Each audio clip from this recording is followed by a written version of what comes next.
In this brief video, I want to point out a verse that is often misquoted and misused, and even though we all have our Bibles, we don't seem to catch it or question it. So Revelation chapter 17 verse 9, speaking of the woman riding the beast, we are told that the woman is that great city which reigns over the kings of the earth. And in verse 9, it says, the woman was arrayed in purple and scarlet color and decked with gold and precious stones.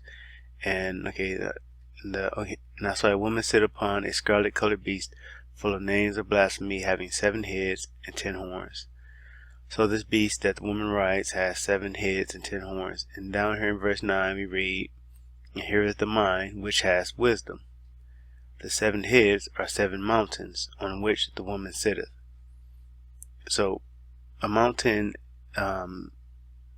is not the equivalent of a hill, and this is what we typically hear. We always hear about the city that sits on 7 hills, right?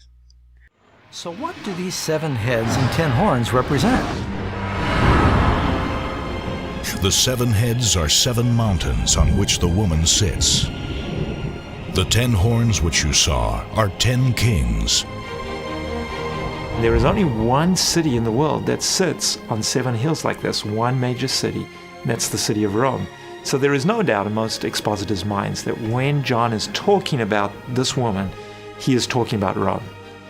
But when you look at where that came from, the only other, the King James Version says mountains, and some other translations also say mountains, but the NIV says 7 hills for some reason. They changed it to hills, from mountains to hills.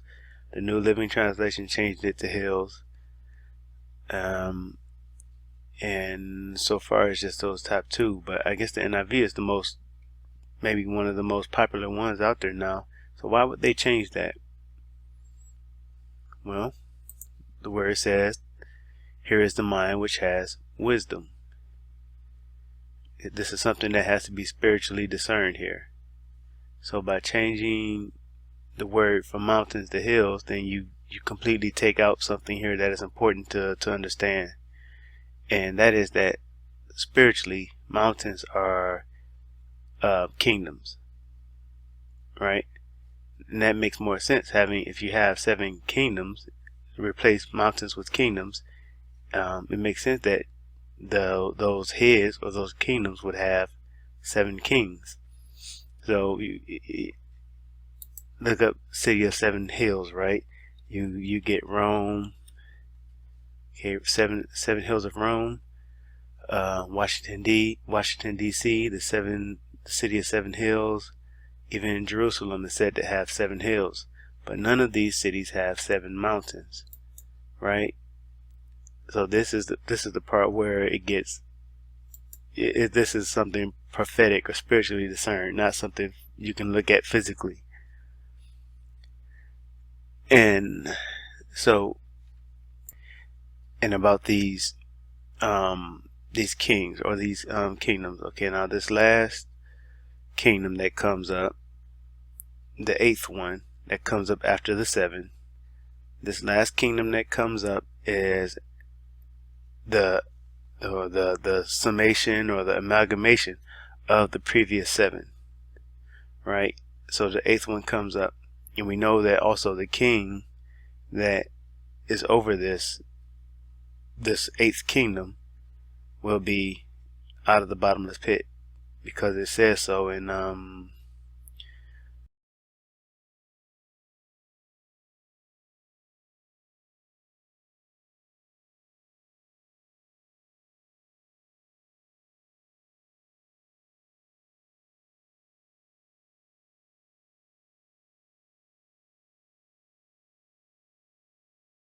right here in verse, was it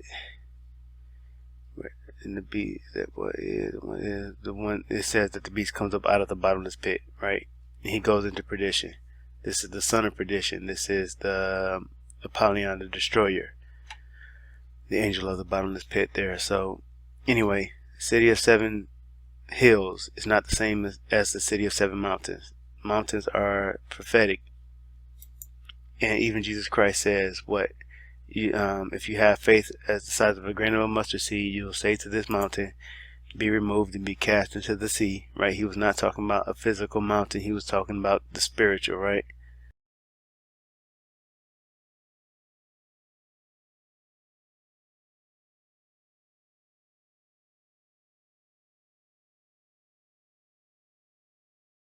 So if you change mountains to hills, you completely lose that. And so that's something that they've done and tripped us up on. But I just wanted to bring that out really quick. So thank you.